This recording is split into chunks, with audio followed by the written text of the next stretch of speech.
Hey, good morning, everybody, and welcome to another Mortgage Coach coaching call. Every Tuesday morning, 9 o'clock Pacific, we're here to deliver the industry's absolute best sales meeting. My name is Dave Savage. I'm the CEO of Mortgage Coach. If you are new to our community and this is your first Mortgage Coach coaching call, I urge you to connect with me on LinkedIn. You're part of our team. You're part of our family. Means you're my friend. And I can't emphasize enough how important it is to connect with our Facebook page. We're always sharing what's new, what's unique, what the topics are for our coaching calls. So I recommend you connect with us and you pay attention to what's going on there. In fact, on today's call, whenever there's a link, a book, something that we talk about, we put that in the comment section of our Facebook page so you can quickly and easily get to that follow-up content. So I'm going to kick things off with a couple survey questions just to set the table. I want to know, I'm doing some research not only for this call, but for some other things. Out of all of your fundable loans, how many are you losing to lower rates? You know, I'm hearing more and more that the big banks are incredibly competitive with jumbo loans. I'm hearing more and more that internet bankers are incredibly competitive. And I want to know where you guys are at. You know, when you've got a good fundable loan lead, do you lose it to lower rates? How often is that happening? So please answer the question quickly. We're only at about 35% of you participating, and anybody who's been on this call, you know I don't roll that way. I don't get off the question until 70% of you have voted so that we get a good, statistically valid response. So 55%, let's wake up everybody. Let's get it, let's push it over 70 so we can get into the meat. I have one more survey question, and I don't want it to take a minute to get to a good response. So Tim, any guesses on how folks might answer this question? Well, I'm going to guess that it's no more than 50%. All right, the results are in, and 6% said 50% or more they're losing. 12% said none. I would just tell everybody, I mean, hey, I love your positive thinking, but I mean, everybody loses a loan here or there, so I'm not sure I buy that. But 30% are at 10%, so great. And 24% are at 20, and 27% are at 30. Any comments to those results, Tim? Yeah, for sure. Can I take a second? Because there's an important teaching point here is that, you know, in my coaching with my clients right now, one of the things that I have really been hammering them on is making sure that as we move out of a refi market and into a purchase transaction market, that they are aware of the fact that the commodity that is the interest rate is less significant than it is in a refi market. In a refi market, you have more loan originators. The transaction itself is far more simplistic and less sophisticated than a purchase transaction. And we can tend to, in a transition period from a refi market to a purchase market, forget that things have changed and that we don't need the emphasis to be so much on rate. The consumer's not looking at rate as much in a purchase market as they are in a refi market. They're looking for service. They're looking for efficiency. They're looking for reliability and the ability to complete the transaction in a timely manner. And hopefully, if you're using the tools that you have available to you through the Mortgage Coach, you're looking for advice and to be taught something. So I know that the game is different now than it was, Dave, you know, back 6, 7 years ago, where you can kind of monkey around with your price. But I've actually had a couple of my clients that have the flexibility to do so change their compensation structure with their lenders to earn an extra 25 basis points now that we've transitioned into a purchase market, and they're not finding that they're losing any business as a result of it, which I think is very well supported by this poll, that it is less rate sensitive when you go into purchase transactions. So I just wanted to add that. I think that added a lot of value to the survey question, so I appreciate it, Tim. Yep. I've got one more survey question, and hopefully, Tim, you've got some perspectives around that are equally as valuable. But here's the question, guys. How many conversations does it require to win the loan? How often are you just having a conversation with someone and they're like, let's get started? You know, whether it's in person, whether it's over the phone, there's nothing more than that one conversation, and now next thing you know, you're filling out an app and you've turned it over to your processor. How many conversations does that take? So by the way, we're at 46% of you have voted. I mean, it is important for this to be valuable, for Tim and I to provide a teaching and deliver value that 70% vote. So please, it's really simple. Click the button. Give us a candid vote. Where are you at? How many calls does it take? Tim, any guesses? God, you know, I think that it's all dependent upon what someone's pre-designed system is. If your system is designed to have a lot of touches, then it's going to require a lot of touches. And if it's designed to be efficient, you know, everybody needs to have a system for selling. So I don't have a prediction on this at all, but I will say that you are completely in control of how many touches it requires based upon the system you develop. Like we hit 70%. The results are in. 12% said one touch. 42% said two touches. 29% said three. 9% said four. 7% said 5+. Any thoughts that come to mind? Any insights that you'd like to share, Tim? Well, yeah, for the people that are 4 and 5+, I would say that maybe it would be worth you examining why that's happening, why it's taking so many touches, and a lot of the times that can be just as a result of you not being in control of the conversation and taking the role of advisor and being strong in your directive and your positioning of yourself as the authority. Those that are 12% of the people that are at one touch, the only feedback I'd have on that is just be careful, because you can also go the opposite direction and rush through people and not give enough good, solid value, and then find that you're losing people as a result of hurrying too much to close them. So I think there's a sweet spot in there, and it's at 2 to 3. You know, my system was pretty dialed in at 2 touches before they would move forward. But we could talk a little bit more about that later. Good. Well, we'll get into that. So thanks for all the participation, folks. It was a great setting of the table. I want to do some follow-up on last week's call. So last week was all about Joe and Anthony delivering, what is the ultimate sales process. And it was a great setup for those, I should say those polls were a great setup for this, because to Tim's point, your process, how intentional you are around how many touch points you're going to have, how you're going to drive a maximum conversion rate, you have a lot more control of that than you realize. And last week we talked about this book, The Challenger Sale. This might be a little bit of a repeat for some of you that were on last week's call. Many of you were not, so I think it's important. And I also think it sets up the conversation with Tim really well. So the book, The Challenger Sale, I liked it for a lot of reasons. One of my favorite parts is that it's not just another author giving their opinion on how to be a better salesperson. It's a study based off of 6,000 salespeople. It's today. This is not 10 years ago. This is in today's market.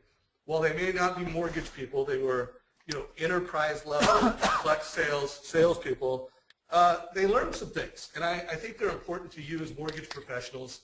First thing they learned is that literally 75% of everybody that polled said that they want to be a solution salesperson. And I just know this from my standpoint. When I talk to mortgage professionals, it's 100%. 100% of the loan officers I talk to do not admit that they're rate quoters and product salespeople. Literally 100% say, yeah, I sell solutions. I sell service. And I would just say, really? Think about what questions you're asking and then what advice you're delivering. So I thought that was an interesting thought.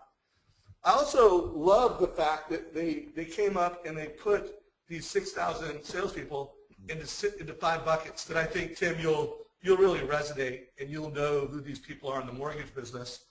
But they had core performers, and then they had their top 10 percenters. And their top 10 percenters really fit in 3 buckets. The hard worker, and we all know who the hard worker is. They're the top producer because they just plain old work 80 hours a week. The challenger rep, and we're going to talk about some learnings there. the relationship builder, the person that because they're so likable, they're so generous with their time, and they get along with everyone, the relationship builder. The lone wolf, we know who he or she is. They win, but they're not necessarily a great team player. They don't follow company process, but yet they still win. And then the problem solver. And in the mortgage business, there's a lot of folks that win by being a problem solver. So we all know that. Let's start kind of breaking it down to what is it to be a challenger rep, which was by far the most successful category. And I think everybody wants to be more of a challenger. They also learn this, is that when you really look at how a salesperson is successful, and Tim kind of called this out earlier, because Tim, you are a challenger rep, you'll see that in a minute, is that when you look at customer loyalty and why people do business with you, yes, brand makes a difference. Yes, product and service makes a difference. Yes, value to price makes a difference. But the sales experience is 5x more valuable than everything else. And when you look at the most important drivers of an awesome sales experience, it's unique and valuable perspectives. So if you're that loan officer that when people call you up and you say, what's your rate, and you just go into a product conversation, you're not delivering unique and valuable perspectives. There's no way you're a challenger rep. And if you are really successful, let's just say you could be a lot more successful if your goal became something different. So the other big pull from this, and Tim, I think you're going to love this, is that when you looked at the challenger rep and you looked at their framework for why they're so successful, it was really simple. They tailor, meaning they know who they're talking to, they ask enough questions so that they can teach them something. They can share something, some insight that the customer didn't know, because they tailor, they teach, and then they control the sale. So, and Tim, I think when I was reading this book, and one of the reasons why I added this as a follow-up is you were just like the ultimate challenger rep, or you were back in your day of success. And these were 3 things that you did incredibly well. Would you agree with that? Yeah, thank you. And it'll be interesting that, I want to make sure that everybody knows that my coach and partner James Price is on the call as well, and it'll be interesting because he's worked with so many clients over the years, to get his take on this as well. But I think that, I remember hearing Barry Habib many years ago say something in one of his presentations that really stuck with me, which is that you really want the person to ultimately ask themselves the question, that being the person that you're selling to, what am I going to miss out on if I don't work with him or her? And when he said that, it really struck me as a pretty big statement, and I started to play with that a little bit more, Dave, and I started to really kind of dig in and analyze that, the power of that statement. I realized, there's only one way to get someone to ask themselves that question, and that's if you teach them something. If you teach somebody something that they didn't already know, they're forced to ask themselves that question. And they actually are put into a little bit of an internal predicament, which is, if I don't go with this person that just taught me something very valuable that I didn't already know, what else may I miss out on that may cost me something out of a lack of awareness? So yeah, that teaching part was a key piece, not only in my entire approach, but certainly in the way that I used your product. It was like I used your product as a vehicle to teach something that they didn't already know, which would force them to ask themselves that question and create a fear of a scarcity if they didn't work with me. Like I may not get some other value that is available to me if I do work with them. Beautiful. Yeah, no, that's good point. Good, again, a teaching all in itself. So let me wrap up this challenger conversation, and then let's get Tim and James into the conversation officially and start asking questions. So first, before I do that, I want y'all to think who is the least performing of these 5 categories. Tim, I'm not going to put you on the spot again and ask you to guess, but I do want everybody. We know the challenger is number 1, most successful. When you look at the top 10% of salespeople, that 10% of them are challenger reps. Or excuse me, most of them are challenger, but who's the least successful here? Here's the answer, guys. The least successful is the relationship builder. and by quite a long shot. I mean, it's a 3x. And at first, this was kind of shocking to me, like whoa, I didn't see that coming. But when you think about it, the challenger rep is, they're more focused on people liking them. They're generous with their time. They get along with others. And those are good things. And that might get you a meeting. That's not necessarily going to get you the business. The challenger rep, in contrast, is very focused on tailoring, teaching, controlling. So I just want everybody on this call, we're going to be talking about this a lot, really for the rest of the year, because to me, books are great, but if you don't take action on them, if you don't implement the ideas, if you don't turn them into habits in your business, what good is it? It's just entertainment. So I want you to think, tailor, teach, control, and really the bullseye now, it's not winning the loan. It's getting the borrower, getting the realtor to go, wow, I never thought of it that way before. So that is the bullseye, everybody, that when you're meeting with a home buyer, that is what you want them to think and say. You don't want them to say, let's get started. Yes, you do. But first you want them to say, I never thought of it that way before.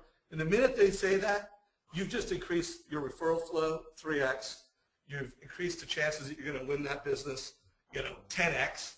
And so I want you guys to think about that. Also, as a homework assignment, I created a video literally this morning in an Edge. So if you go to your Edge app, whether it's an Android or an iPhone, and you put in Savage, it will play a video. I'll also put a link to this on our Facebook page. But you can just open up your app. Don't do it while we're multitasking and we're doing this call. But put Savage in your app and a video that I made that really, this is the teaching that was the seed to start a mortgage coach. When I created Mortgage Coach 15 years ago, it was so the teaching that I put in this video, I could do this in an automated way, and I could get all the loan officers. And at that time, I had 100 employees, 50 plus loan officers, and it grew from there. I wanted everybody to be able to deliver this teaching in this way. I wanted them to be able to tailor and teach and control the sale. Of course, I had never read the book, but that was the way we rolled. So again, it will be in the Facebook page. Before I bring Tim in, I also want to make sure everybody, when you're on our Facebook page, make note of an awesome teaching that I got last week from a Churchill loan officer, actually sales manager, Chris Bowser, had just an awesome story. I think it was very inspiring how he won a loan. I urge you to check that out on our Facebook page. See what he delivered, see what the client said, and if you like it, let us know you liked it. It was just a great example of how loan officers are teaching and winning business in today's market. So be sure to check that out. So today's call with Tim it's going to be all about teaching. So we're about 20 minutes into the call. This call might go a little over, so I do recommend if you want to stay on the whole call, if it does go over, I'm going to let it run over. And I also want to remind everybody that when it comes to teaching people things, there's no more of a foundational teaching to folks in the mortgage business than the concept that if you just took your coffee habit or your cable bill or some $100, $150 a month and applied it to your principal every single month, you'd pay off, in this case, your home in 7.7 years. So this is a teaching that I hope you guys really nail. If you don't understand it, we're flying fast. On our Thursday call at 9 o'clock with Jacob, he's really going to drill down on accelerating principal reduction, how to bring that into your conversation with home buyers and really master that. So that's going to be a core teaching, and part of my video really nails that. So let's get into the core and the guests for today. We've got Mr. Tim Braheem. We've got his personal coach, James Price. We did a great call last week, or a couple weeks back. And, Tim did a great job with the perfect loan process. Obviously, we received a lot of questions. So, I mean, we sifted through 30, 40 questions to come up with a few that we are going to bring up in today's conversation. So Tim, if you could properly introduce James for anybody that missed the last call, and then let's get into some conversations and questions. Sure. It's actually my pleasure to. Yeah, James and I have known each other for a couple of years. We went to school together. He's been my coach for a little over a year now. He became my partner in the Leadership 360 program about 9 months or so ago, and has been hugely influential in evolving that program to what it is today. It brings a ton of value both on a business coaching level and a I don't want to say life perspective because it's so cliche-ish, but let's call it joy. Really helping me find more joy in my life and more balance. So I know that he's feeling a little bit under the weather today. I just want to check in with him. How you doing, James? Are you hanging in there? Yeah, thanks. Thanks, Tim. I'm feeling a little better. Yeah, appreciate that. Good, yep. good. Yeah, so let's rock and roll, Dave. Let's get to the questions and add some value. Let's do it, man. So I know, and again, this was your question. I love the fact that the word teach was right at the beginning. That's just how you roll, Tim. But I know that you teach business planning at your retreats. I find, lots of people, and this was a question that someone had, I find that I never have enough time to make the changes in the business that I know I need to make. How do you suggest I remedy this? So again, I want to make sure everybody really connects the dots. I mean, this is something where you know things that you need to do, but you don't do them. So Tim, what are some thoughts, ideas, concepts on how we can all just better execute around our own values and our own goals when we know we just keep disappointing ourselves? I'm gonna tee James up for this one because I think that his skills are vast in this area and would like him to embellish. But back in the day, I used to do the business planning seminars, and one of the things that was so frustrating for me was this exact subject matter was like we would really put on a great event, and I'd lead everybody 1,500 people through the business planning workshop, and I think developed an incredibly powerful tool to help them create a clear roadmap for where they want to go in their business with all their action items and all of that. And then, so few people would actually, when they got back to the office and back to the routine of their life, would be able to make the changes that were necessary to get them to where they wanted to go. And, when James and I partnered up, that was one of the things that he really wanted to key on was, let's really support people. Let's make, this program every bit as much about supporting the implementation and execution and the behavioral change that is necessary to get them through the glass ceilings. Because the thing is, folks, is that a lot of you unconsciously, and I fall into this category every bit as much as anybody on this call, a lot of you have put glass ceilings in place that have, for lack of a better term, kind of retarded your growth. Like you kind of hit this wall and you can't push through it. And it's based upon beliefs that you're holding that are limiting. And in Hendricks' book that I mentioned in the last call, The Big Leap, L-E-A-P, for those of you that weren't on the last call, good book to pick up. He talks a lot about these upper limits problems, as he refers to them. I don't like to use the word problems, so I'll just call them upper limits issues that we hold in our consciousness. And I want to kind of turn, I have a little more to say, but I'd really rather just kind of turn it over to James because I feel like he's been really greatly helpful in my life as my coach in kind of working through some of those things, and I know that he has with a lot of his clients as well. So James, why don't you jump in? Sure, Tim. Sounds great. Good to be on the call with y'all. I think one of the things that I see a lot of times is people go to the workshops or they go and they learn, and there's a process of taking the information in, and in the environment where you're in a workshop for 2 or 3 days, you're in a pretty high learning state because you're not being stimulated by other things. So there's a high learning state, which is when we're open, we're not feeling any form of scarcity, we're not feeling pressure. We're able to take information and we have a lot of clarity. That's why those workshops are perfect environments. They take you out of your normal environment, put you in a place you're in a high learning. Problem is, by the time you get home and you come back to your office and all the things in life, we end up finding we go into a low learning state, which is all the bombardment of everything that we need to do.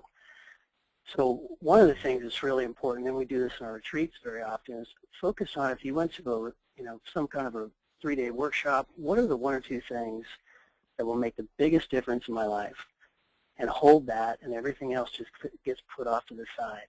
And very often it's those one or two things that make all the difference in the world if you execute them. But what happens when we come home, all the notes are on the page of all the things we want to do, and we're not coming back into an environment that's going to keep us in that implementation. And that's why I think the reason we do retreats that are a whole year long is to be able to get the information, focus on one or two of the game changers, and then the idea too is to create the environment in your office or wherever you're working or whatever you're doing in life, and that to allow you to have that space where it's similar to the workshop, where it's more open and it's a high learning. So, I think that very often it's this idea of quantity versus just the quality of one or two, things that you implement every day. And that's what I loved about what you shared, Dave, around the simple action of putting $150 away toward your mortgage. That one little thing implemented makes all the difference. And I think that's what, I think in our society we're really going for quantity and the stimulation of all these great ideas. But the people I've seen are successful, the ones who take those simple things and they apply them. So I'll take it back to you, Tim. Is there anything else you want to add on to that? Yeah, I want to deepen what you just said a little bit with a couple of specific ideas of the things that I've done, but I want to tie it down to something you just said about Dave's video that I really liked as well. So when I saw the video, the thing that occurred to me, Dave, was a really great question to ask. Rather than, like you could hit up against somebody's resistance potentially if you say, sacrifice your Starbucks coffee, because for some people that might be a true gift to themselves every day. They may hold it as, that's something that I do for myself. I really love my coffee. So I'd like to see everybody ask or incorporate this question into their sales presentation, which is when you're about to discuss the subject matter of principal reduction, kind of on the heels of asking the question, how many years do you want to take to pay off your mortgage? And somebody comes back and says, I'd really like to have it paid off by the time I'm retired, which is in 23 years. The next question I'd like you to ask is, tell me something, and I'd like you to do just kind of a scan of your life right now, and share with me something that you spend money on consistently that you don't really feel at the end of the day that you're getting a lot of value from. Like at the end of the day, it's like, probably isn't a good effective use of my money. Some people may say, well, I have a gym membership, of, $110 a month or $75 a month and I never go, or whatever the case may be. I mean, everybody has those things in their life that they're spending money on. So now you get them to commit to that thing that is true to them, and now have them remove that from their lives because they're not getting value from it and supplement it into their reduction of their mortgage. And I think it's a little bit more powerful that way when it's something that's super true for them that they don't really need, and now you've taught them, which is the whole theme of this presentation that we're doing today is teaching. So now I've taught them how to more effectively allocate some money that they're not getting value from to get to a goal that they really want to get to.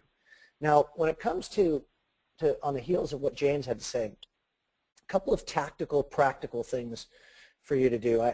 James is absolutely, a million% correct that it's about picking one or two things that you're going to get big impact from, and they're going to be, reasonably easy to implement.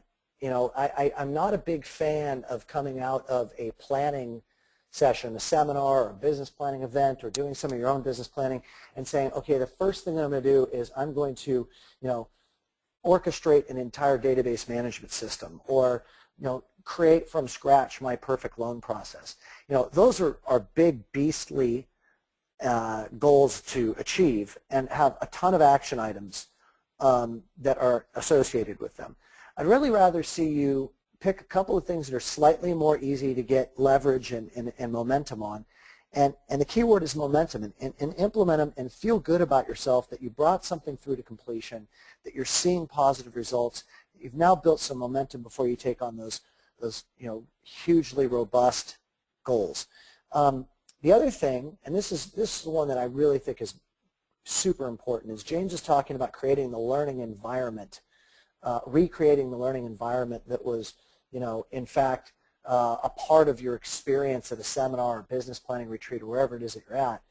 The way to do that, and we tell all of our Leadership 360 attendees on retreat, on the last day of the retreat, to get out their calendars and to schedule out now for 12 full months, one day every month, that they're going to remove themselves from their business to work on their business. And many of you have heard of the concept of on time before, because Daniel Harkavy and Building Champions and those guys really were great in bringing it to the mortgage industry many, many years ago. But I think it's something that people don't do enough of. And so taking a full day, and the way that I like to mentally get my arms around it is that, like it's a day where you're sick with 104 fever.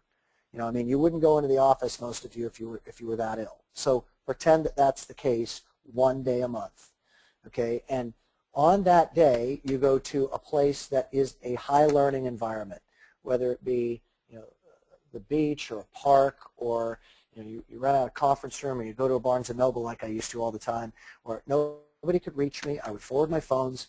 I would let my staff know, unless it's an absolute emergency, please don't contact me. My voicemail would let everybody know that I'll be returning phone calls after 5 o'clock, otherwise the next morning. And from 8 a.m. until 5, I would work on my business. And I cannot tell you how valuable it is if you give yourself 96 hours a year, 12 8-hour stints, to work purely strategically on implementation and execution of the changes that you need to make. What a huge difference you will see in the success of your business 12 months from now. And one final thing that I'll add is that I had a folder that I used to just call my on folder. And what I would do is that over the course of the month, when new ideas or strategies or things that I knew I needed to implement would come up, or it could even just be like a long magazine article that I needed to read, or a tutorial from the mortgage coach that I need to watch and that I really need to get my head into and really look at deeply, I would just throw it into the on folder. And so like the thought would come through my head, and this is a David Allen strategy. The thought would come through my head. Instead of trying to hold on to it, I'd write it down on a piece of paper, or I'd rip out the magazine article, or whatever the case may be, and I'd put it into my on folder, knowing full well that no more than 30 days would ever go by before I would get to that, because that would become the agenda items for my on day of 8 hours by myself, where I'm in that high learning environment that James is talking about. So hopefully that's of help. Dave, do you have any questions or feedback? And James, you too, on that? So first of all, I thought there was a lot of great takeaways within that. I thought I had kind of a common theme that I heard throughout the conversations for both you and James, and it kind of, at least personally, where I took it was it's all about focus, and it's not about trying to do too much. So most everybody I know, there's some balls that they drop, and there's a lot of things that they just plain old say no to. So, the way I net this out is if that's happening in your life, I really recommend think of the things that you're not implementing that you are upset about. I'll bet you a lot of them are just things that you should have never had on your plate. Just either say no to them or remove them from your plate. And I'll bet you that there's a few real difference makers. And to Tim's point, having that on day to figure out what's most important, what an awesome suggestion.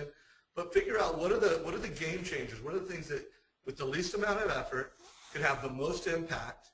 Be really clear on those things, and yeah, don't drop the ball on those things. But I would be willing to bet that a lot of you, and the person who asked this question, that you're not saying a no enough. You're dropping a lot of balls, both balls that don't matter, and probably some really important balls that can change your business.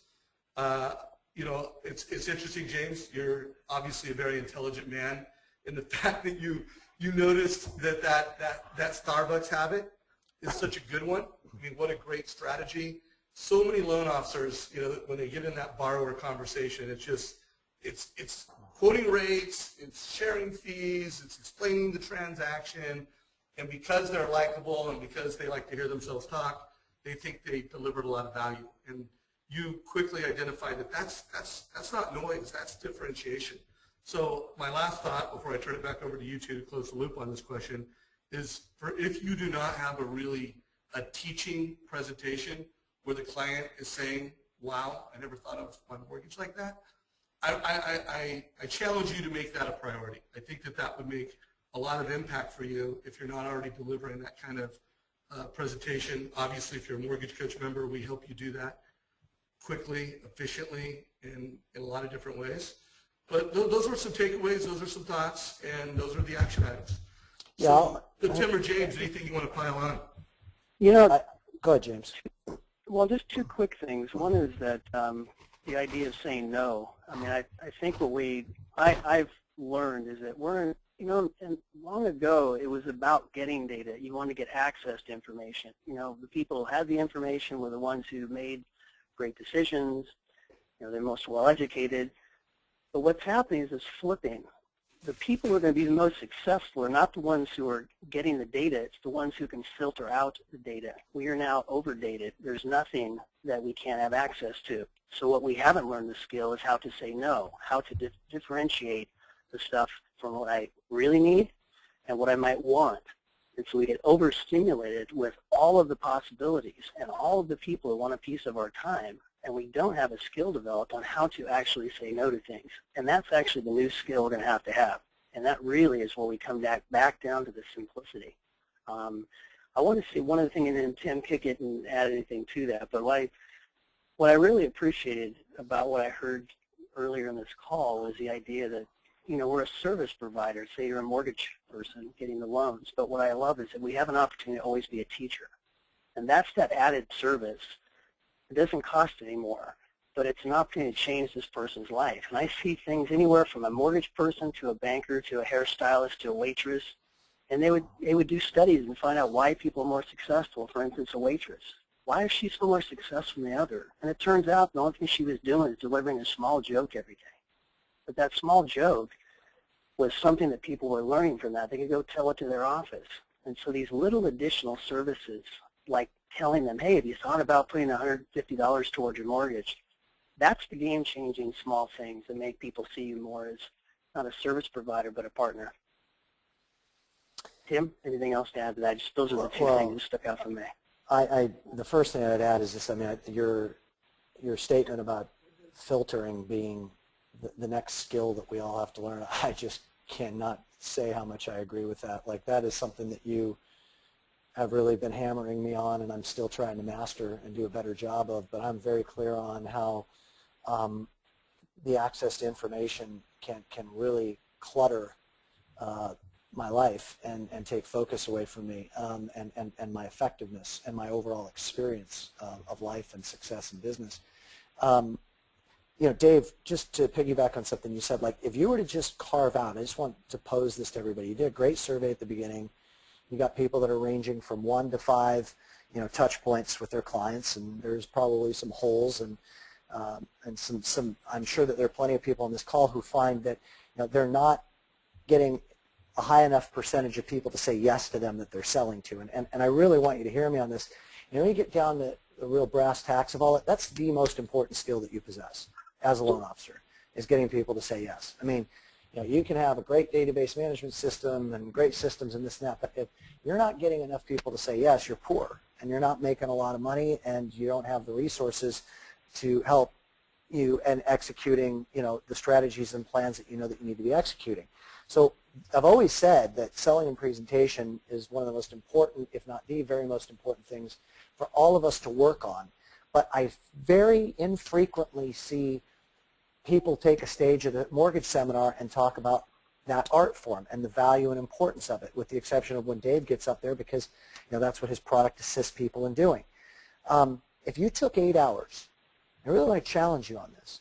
You took 8 hours out of the office and really sat down uninterrupted and looked at your system for selling yourself and where the holes are and where people are not saying yes to you and why, and really worked on proactively plugging those holes and bringing value to mitigate any deficiencies that you have in your business. Now, what kind of an impact would that have if it got 2 extra people a month to say yes to you and 1 extra realtor that you're pursuing?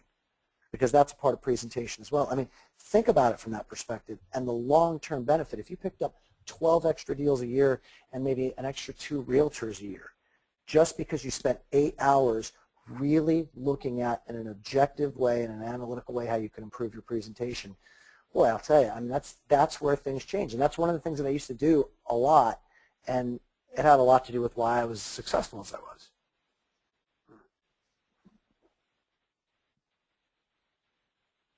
All right, guys, so I think we nailed that pretty well. I want everybody as an action item.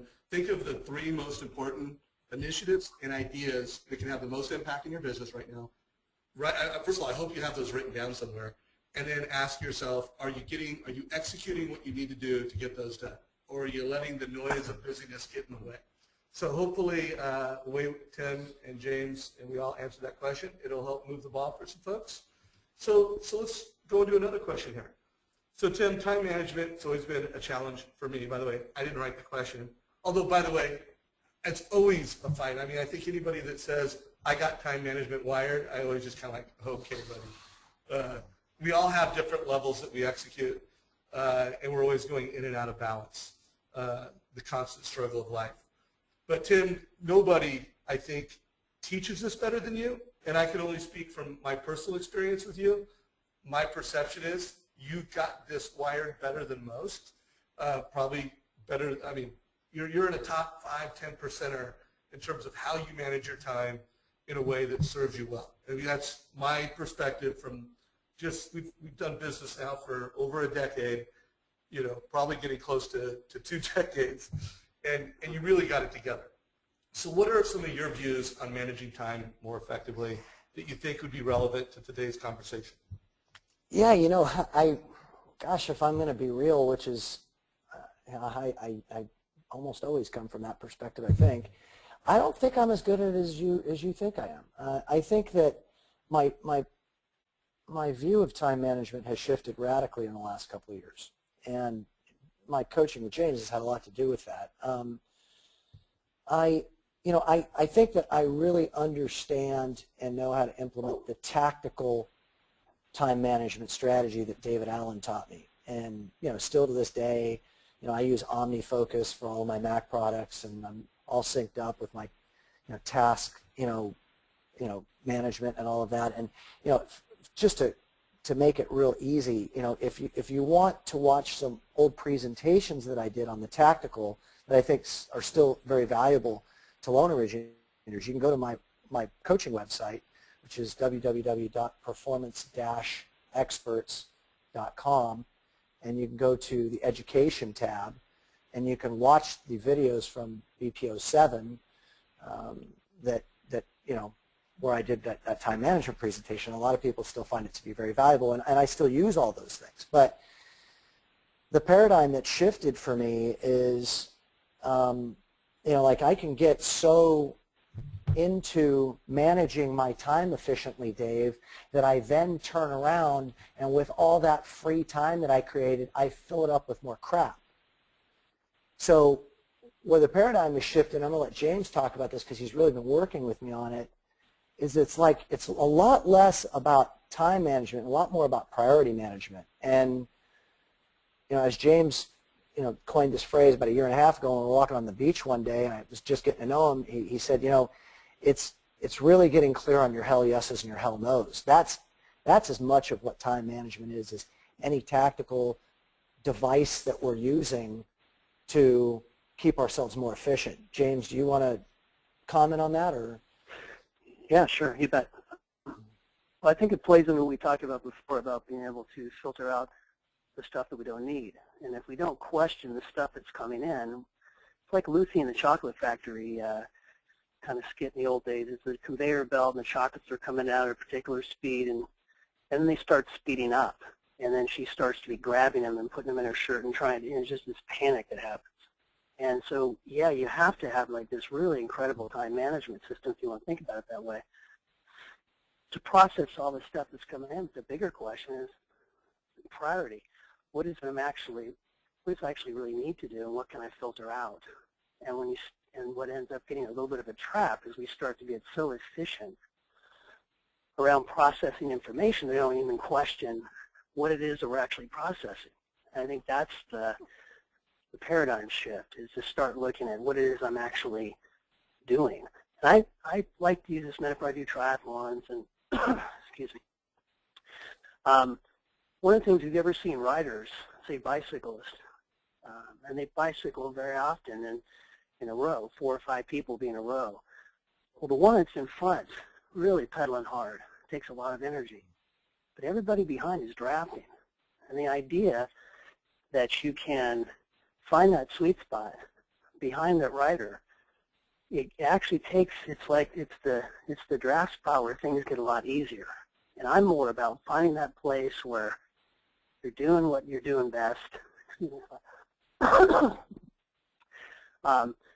And finding that place where it's like, this is the stuff I'm supposed to be doing, my highest priority task. You spent that whole day, as Tim had shared, working on the business. You're really clear what is it you need to do. It becomes less about managing your time, and it becomes more about filtering out the stuff you shouldn't be doing. And say a little bit more, Tim. I'm actually have a little something like chest. I'm going to get some water while you pick it up. Yeah, there's again, I referenced the book, The Big Leap, as just in passing here. Hendricks talks a little bit about time management from this perspective as well. He doesn't go into a lot of depth on it, not near the depth that James and I work on together and we work with our clients on. But, it's like there are things that we do all day that are what we would call high payoff activities and low payoff activities from a perspective of our hourly rate of pay, which perhaps many of you have heard me talk about that subject matter in the past before, like really figuring out how much you make per hour and using, or how much you want to make per hour, I should say, based upon how many hours a week you want to work, how many weeks out of the year you want to work, and how much money you want to earn. And then once you've established that baseline of, say, $250 an hour, now you start questioning the things that you're doing by taking an inventory of your day and saying, well, would I pay somebody $250 an hour to do that? And if the answer is no, then why would you do it? Because you want to make $250, but yet you're doing things that you could pay somebody $30 an hour to do. So that's one element, but it goes deeper than that because James uses a metaphor with me of energy chips. So let's say every morning you wake up and you've got 100 energy chips to spend.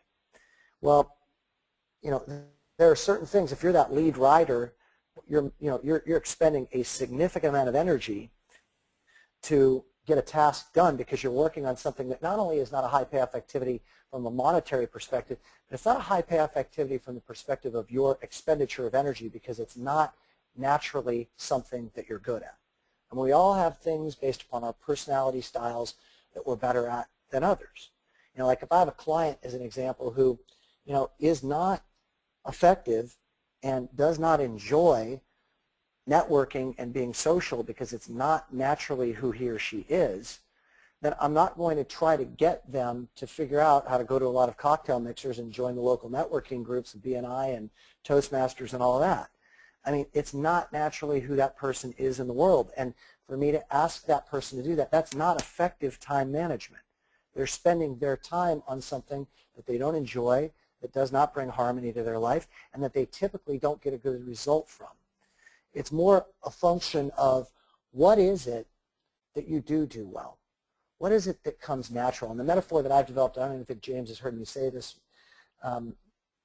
is, it's like salmon, like they go through this process where they swim, long distances upstream to spawn, okay? And there are a lot of things that we all do every day that are like being a salmon, where we're just like fighting our way up that stream, and expending a ton of energy. And what happens when they get to the end? Well, they spawn and then they die, So it's like, what's really the point? It's like we got to the finish line, but we didn't do it gracefully. And see, that's as much about what time management is as anything to me, Dave. It's about really getting clear on what are my gifts, what are the things that I enjoy, what are the things that come naturally to me, and leveraging that, like doing that a lot and figuring out how to really capitalize on what our gifts are. And that becomes a major part of the filter that James is talking about, is taking an inventory on those things and the experiences that we really enjoy having and that come naturally to us. Cool, guys. So I don't think I have anything to add. I think you guys added a lot of value and you gave folks a different perspective. So let's move on to the next question because I think you really added a lot of value. So I don't know if we need to spend a lot on this because I think we've talked about it a little bit already in the call, but I do want to ask it just in case you have a different way of saying it, Tim, but so many loan officers quote rates casually and informally, and they don't have a lot of process. Kind of to the point of the survey, you made that point that you have a lot more control over how many conversations you have than you think. So why do you think it's important that people have a formal and consistent process? What's your perspective and vision on that? Well, there's a few reasons. The first, that I'm not sure, like how obvious this is to the people listening or not, but it's like, if you don't have a formal and consistent process and you're doing something a little bit different every time, how are you ever going to really get masterful at it? If your process is repetitive and consistent, when I say process, I'm talking about your scripting, how you position yourself as a value-added resource and a teacher, the tools that you use like Edge, etc. If you're not doing essentially the same thing every time you talk to a client and onboard them as a prospective client of yours, and taking them through a process that is designed to really influence people and position you as a thought leader, then you're never going to be as good at it as you're capable of being. The more that you do the same thing and say the same thing over and over and over and over again, you get to the point where you're just that much more convincing, because it just eloquently rolls off your tongue. You have extraordinary confidence in the way that you deliver it. And that's one of the things that when you're going through that book and the challenger role and all of that, one of the things that I was kind of quickly scanning the bullet points, Dave, but I believe when it talked about the challenger, it talked about the challenger as being somebody who takes control. And I've mentioned this before in the perfect loan process call that we did. Most of the really good loan originators, most, not all, but most, are high Ds. And that is one of the characteristics of a high D, is it's somebody who takes charge. People ultimately want to be taken control of when it comes to something as important as their finances, and they will surrender to that person if that person shows and displays a knowledge and ability to teach that knowledge in a way that would be valuable to them. But there are far too many originators, and my guess is it's the people that reference the fact that it takes them 4 or 5 touch points, that really never take control of that dialogue, never take control of the process from the very onset of the initial contact, and they're actually really kind of being run through the client's process, answering questions, combating objections, and that's a very unattractive quality, and not one that typically results in a huge consistent amount of success. So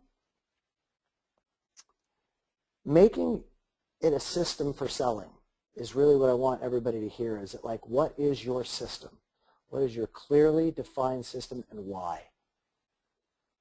Every thing that comes out of your mouth strategically needs to be positioned to take the client to an end result, which is the finish line, which is them saying, yes, I want to work with this person.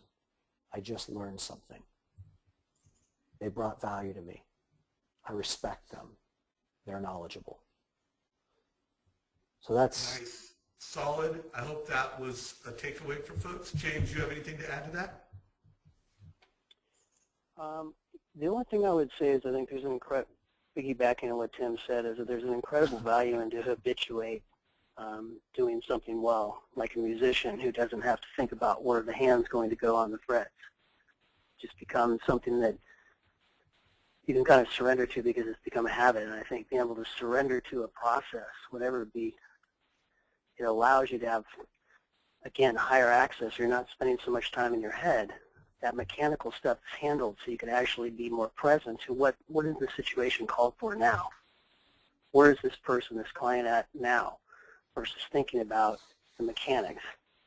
So my feeling, and I think piggybacks Tim, is habituate all that you can in the way of systems so it allows you to bring that more of our genius to the situations. Allows you to be more present to what's called for in this moment and be able to see those things when we're not focused on mechanics. Wow. Excuse me, I got a little bit of something going on this morning. No, I love it. And I love the analogy that you used with a musician who can, play things without play an instrument without thinking and imagine being a mortgage professional that can really deliver an amazing home buyer conversation, an amazing realtor conversation, and do that at a level of excellence and do that without even thinking. I mean, that is where the best play, and I challenge everybody, get there. And get there fast. And get there with focus and get there with a plan. So, I am going to let this call run a little over, but I also, knowing that some folks have this time block for an hour, I want to let you know we're going to let it run over. And also, Tim, if people want to, I know you're doing a retreat. I know if some of the folks want to connect with you to, just go deeper with you. If you do want to just ask Tim questions, I want to urge you to do that on our Facebook page. And as we bring Tim into future coaching calls and continue to have him in our community, we'll filter questions and we'll bring questions back in. But, save those for Facebook. But if you want to go deeper with Tim, if you want to find out about his retreat, Tim, if you can share a little bit about that and then tell us everybody how they can get in touch with you. And then let's rock out a few more questions and let's let this call go over 5 or 10 minutes if you guys are okay with it. Yeah, I'd love to answer specific questions, if people want to write in. I hope we have time for that. That's always fun for me. I'll make this super quick. So Leadership 360 is a one-year program. It starts with a one-week strategic business and life planning retreat hosted by James and I in Costa Rica. The next retreat is November 9th through the 16th. The orientation call for that retreat is October the 7th. We have one spot left now for this current group. If you are interested in knowing more about it, you just simply email me. That's the best way to do it. I ask, once again, as Dave just said, and Dave, thank you for that, please don't email me about specific questions that you have about your business, because as you can imagine, I'd have a pretty full inbox if I opened it up for that. But if you want to email, and you can go to the Facebook page, and I'll just kind of try to become real consistent in helping Dave with these calls and answering your questions when I'm on here again. But just email me at tbraheem, TBRAHEEM, @gmail.com. I'm happy to then turn around and send you information on the Leadership 360 program, and then we would schedule a time to have a 1-hour call together where I would do a little bit of coaching of you, help you on your business a little bit, and then talk a little bit more about the program. So if you're interested, just shoot me an email, and be happy to connect with you. Fantastic. So before I open it and let anybody raise their hand, which I am going to try to do before the call's out, so if you do have a question for Tim and you want to raise your hand, go for it.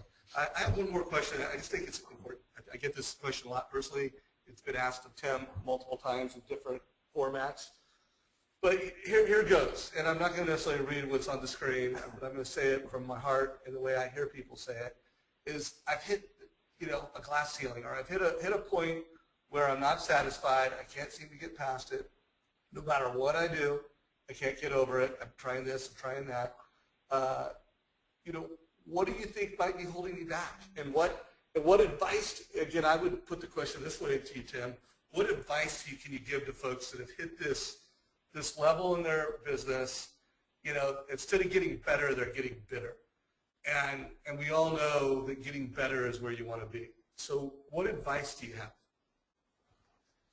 Well, the question is slightly difficult to answer in that we don't have a specific circumstance. And really it is, in my view, all about the specifics. But I'm going to let James speak to this as well.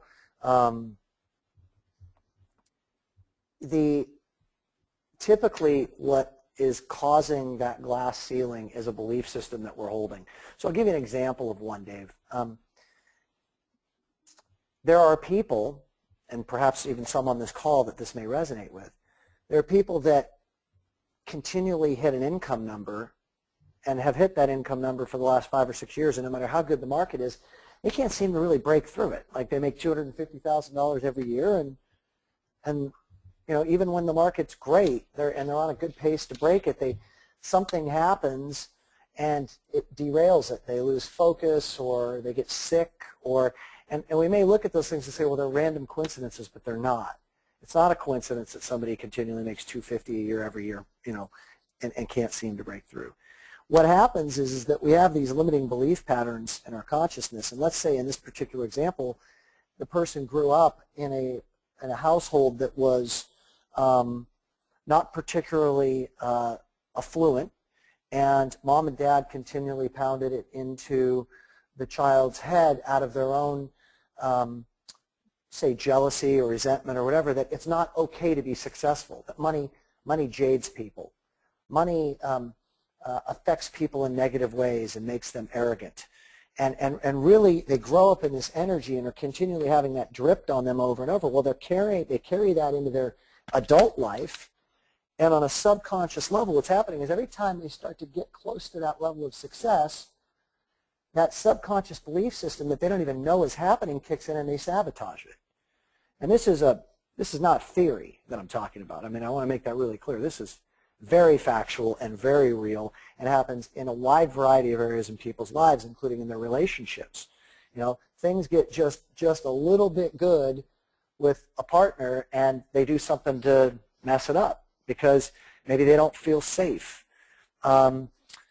And so it's about really identifying, and this is what Hendricks talks about in his book, The Big Leap. The Big Leap is about leaping through those glass ceilings that are in our lives, in various aspects of our lives, in our business and personal lives, that have an underpinning of a belief that we're holding, or what he calls an upper limits problem, or I call an upper limits issue or belief, that is creating an upper limit in our success. James, do you have any feedback on that? And I'm sure you've got some real live experiences that you might be able to share because you've been coaching for so long.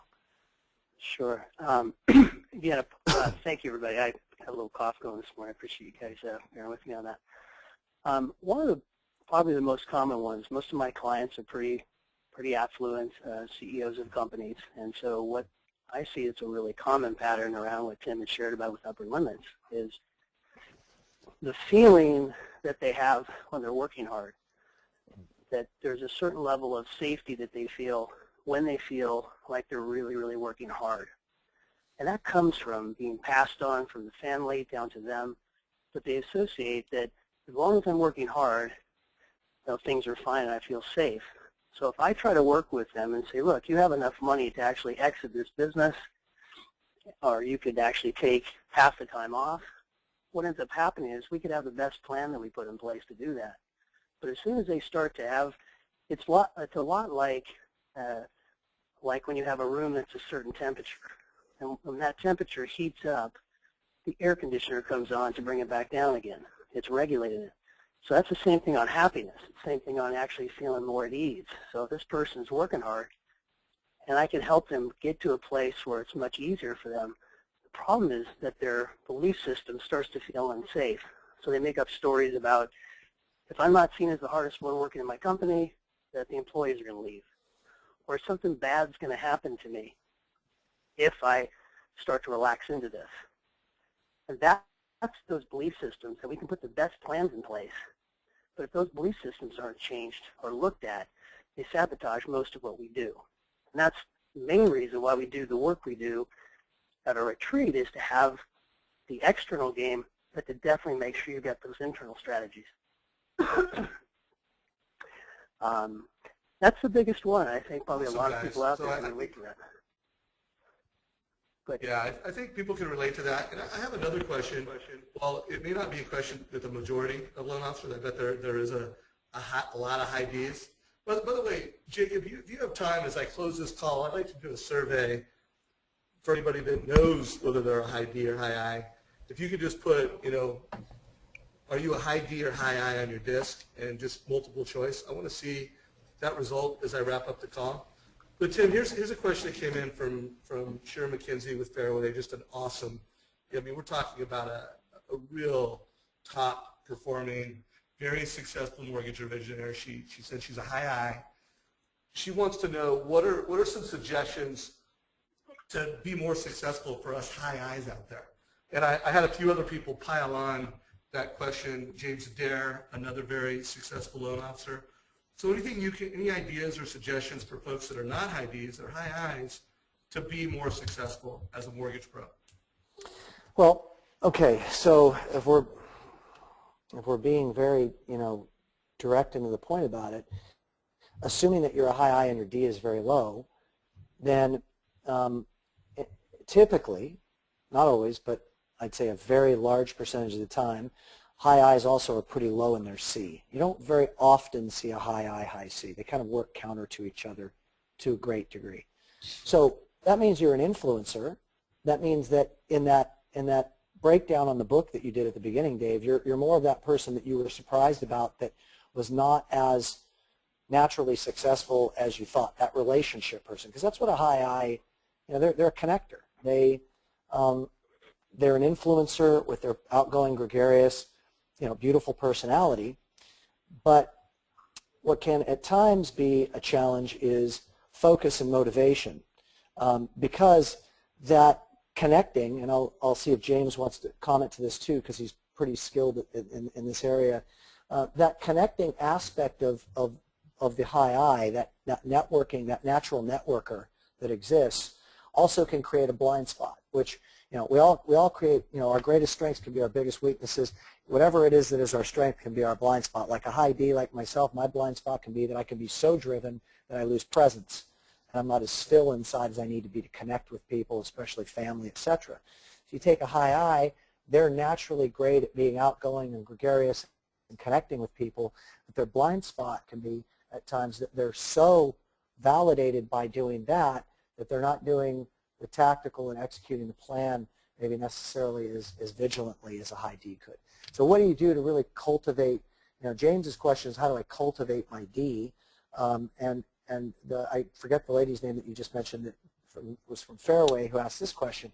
Like to leverage your I, which is a beautiful quality that you have, is to really understand that you have a gift, which is that of being able to go out and build relationships, and that you're naturally going to be very likable. Perhaps you may have a little bit of a challenge, once again, with creating some structure around the plan for leveraging that part of your personality, which is something that you really want to sit down and get quiet and kind of calm that aspect of your personality, and that's where on time would be really great, and really create a plan to it, and have a coach perhaps even that holds you accountable to that plan. But you're a connector and you're a relationship developer, which is a key part of being successful in this business. So I'm not all about trying to make you something that you're not. I'm about figuring out how to really leverage that, joining networking groups, taking a lot of potential referral partners out to lunch, and getting really realistic with what your blind spots are and having a team member that fills in those gaps for you. There are a lot of very successful high I's. And they're the people who really understand that their job is to shake hands and kiss babies because they're just damn good at it. It comes naturally to them. And the ones that aren't successful are the ones who are frustrated with themselves because they're trying to be somebody that they're not, and they're kind of that salmon swimming upstream that dies after they spawn. So James, do you have any Hey, real quick, hey, James, before you weigh in, and I do want to have you weigh in, I did post a survey question. About 31% of you have voted. And by the way, Tim, so far the results are pretty shocking. I would like to get one last push. And Tim, while James is talking and sharing his perspectives, I will close the poll, share the results, and I want you to comment on these results. I'm personally very surprised at the results. So one last push, everybody. James, if you could share your perspectives. Sure. Well, I think that question probably goes, she might say, if I'm a high I, how can I leverage my skills? I mean, I think that goes for whatever your brand is, and it's finding out what that is. And each person out there who's listening has something they do really well. And they have stuff that they're involved in their process that is not that. And I think getting really clear, and there's a whole process we take people through from incompetence, competence, excellent, and genius, from the stuff that takes the greatest amount of energy chips in the morning. So it's a low return on investment activity with a high amount of, so it's high. It's like fossil fuel versus green fuel. And I think that the people that are out there, particularly when talked about an I, is that your gifts are connecting. Your gifts are to being empathic. Your gifts are to be able to light people up and have trust. And usually what ends up happening is that's a different part of the brain than the one that comes back and has to fill out all the documents and has to process everything. They're two different parts of the brain. So teaming up with those people that complete the rest of the process is always a secret. So if we can just get that we don't have to be any different, we don't have to learn all these new skills, we actually have to just put a process in place that allows us to stay as often as we can in our genius zone. And that's what I would suggest for anyone out there who's looking at how they can leverage, really leverage greater results with less energy. Nice. So let me do this. Tim, do you have any comments? I posted the results. I'm not the surprised. High Eyes actually won in terms of who participated. I'm not surprised, Dave. Really? And the reason, here's why I'm not surprised. Here's why I'm not surprised. The high Ds aren't on the call right now. Because they're just so driven to just go get more loans that they don't even, they're like singularly focused on one mission, which is getting to the finish line. You know what?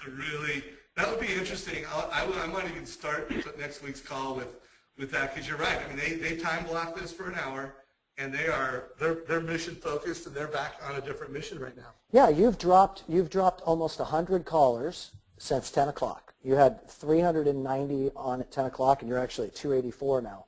Those are most of your Ds. Mm-hmm. Yep.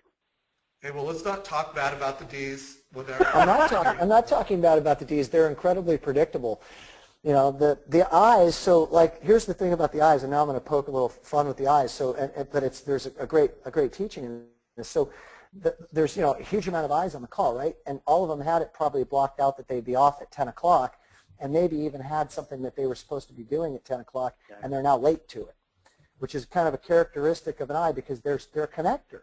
It's like they just need to be realistic with the fact that they're always going to be running a little bit late, because they like to connect with people, and they're going to be talking with them, and before they know it, they look at their watch and like, oh my gosh, I'm 10 minutes late to where I need to be. That's okay. It's completely fine. They're doing what they were put on this earth to do, and that's who they naturally are. I'm just saying, and I think James is saying the same thing, so just we're realistic about that, and we make sure that we have somebody else in our team that's kind of that tactical strategist that is going to help us be held accountable, and that could be a coach, or it could be a partner, or it could be somebody else. But you match up with the people on your team that kind of cover your blind spots, as James said. I like it. So hey, I'm going to wrap up some details, and then if someone wants to raise their hand, we will close this call with a question from the audience. So if you do want to ask him a question, I'm not going to look in the post anymore. You need to raise your hand. I want to remind everybody to connect with Tim Braheem. He gave you his email, tbraheem@gmail.com. Also, make sure that you're just paying attention to what Tim's doing. Get on his mailing list. Connect with him on LinkedIn. Connect with his website. I want to remind everybody, I gave you guys my learning at the beginning, which was go to your mobile app, your Mortgage Coach mobile app, put in Savage. I put a teaching in there for you. So hopefully that will give you something that's not noise, something that's valuable. And I want to remind everybody, guys, we live in a multi-screen world today. People are shopping in multi-screen environments. They're not just buying, in brick and mortar. They're not just buying online. They're touching everything. So the mortgage business is a shopping experience. You need to make sure that you've got a mobile strategy. You need to make sure that you're being a leader to your realtors, because realtors are using mobile. Trulia, Zillow, they're making sure of it. They're innovating mobile in the home buying experience. And at Mortgage Coach, guys, we help you do that. So if you haven't downloaded the app, do it. Put in Savage and go through how we're delivering value. Again, we're here to help you. Everybody in our organization has an iPad. Everybody in our organization is a teacher around how you can be a leader delivering amazing experiences using mobile. So this Thursday, 9 o'clock Pacific, we're going to focus on that whole using debt reduction. We're going to talk about that success story that I brought in earlier from a great leader at Churchill Mortgage that did a great teaching. We're going to focus on that. We're going to focus on how to be a leader. So I am going to raise, some people have raised their hands. Ed, I'm going to unmute you in just a second, but I want to give a big thank you to Tim Braheem, to James Price, for taking the time to prepare, letting this call go over a little bit. You guys have been awesome. And with that said, I'm going to unmute Ed. You had your hand first raised, or your, however I'm supposed to say that. Ed, do you have a question or comment? Ed? You know what? I think you answered the question with your conversation. All right. I'm going to lower your hand. Come back if you want to ask it again. Linda, you have a question or comment? I've unmuted you, Linda. Ouch, man. This is not a good start. I will do one more. Jason, you've been unmuted. Muted. Jason, did you have a question or a comment? Jason. Well, Tim, the Q&A did not go that well. I lowered everybody's hand. If there is one last person, Tim, why don't we wrap up the call with you and James providing some last words of wisdom. Anything else you want to share before we call it a day? Hey, James, you got anything?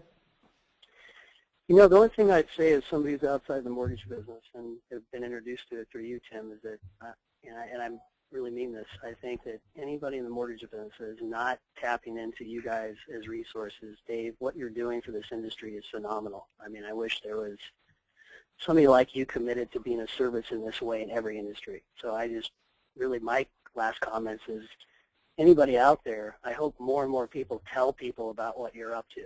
And I think, Tim, you know, you've figured out how to do it. And I love the fact how committed you are to give back to your industry. And I see the two of you guys as incredible givers and leaders in this industry. And I'm just want to acknowledge you guys both for what you're contributing. It's really inspiring. Grateful for those kind words. Thank you. Yeah, the only thing that I would just say is that, you know, I just want to say thank you, certainly to you, Dave, for creating this forum, but also to everybody who calls in. You know, I love teaching, and you can't teach if you don't have somebody to listen and to be a student. So, you know, I just appreciate everybody taking time out of their busy day, and just really want to, you know, send my best wishes to everybody in the month ahead. To you know, I know you're going through a transition and shifting to a new market, and I hope it goes gracefully for you. And I look forward to talking to everybody again next time. Right on. Well, I'm going to post my last survey question, what you thought of today's call. Please let us know what you thought of today's call. Also, there are a few links to things that were mentioned. We put a link to Tim's website on here. I put a link to the video that I created before today's call. There'll be a link to the Challenger sale. You know, make sure you go and you connect with us and you pay attention there, because it's just easy for us to update, easy for you to pay attention to what's going on in Mortgage Coach. So my last words as we wrap up today's call is be a teacher, be the obvious choice, deliver unique value, and make sure that you're really asking good questions and you're really listening to the answers so that you're tailoring your advice in a way that is relevant. I loved, I put it as an innovation that you created for me, Tim, where I'm so mission critical that when I do my teaching around how to make, you know, showing how old do you want to be when your home's paid off, how old are you going to be, did you know that a cup of coffee could do X, and you just brought it down to a great tailoring moment, which is what are you spending money in your life that is not really giving value, and then tying the teaching around what's going on with them. So instead of me pushing the you know, cable, gym, coffee, I'm gonna look for where are they wasting money that could actually change their life. Where are they wasting money that would help them pay off their mortgage faster, have a greater level of debt freedom? So that was my biggest takeaway. Well, I got lots, but that was a big one for me, Tim. I appreciate it. Yeah, no problem. I mean, how many? It just crossed my consciousness just now. Like, how many magazines do people subscribe to that they never read? Mm-hmm. I mean, it's just there's so many little things that add up. It's crazy. Yeah, so by the way, the survey results have been awesome. Most of the people are great, and so it's been a great call, a great teaching. Everybody have a fantastic week, and we'll see you on next week's coaching call. And Tim, I hope a lot of people on this call connect with you and continue to build a relationship. Thanks, buddy. Thanks to James and Dave, too. Yeah, James, thank you, my friend. It's good to build this friendship, and I look forward to having you as part of our community going forward.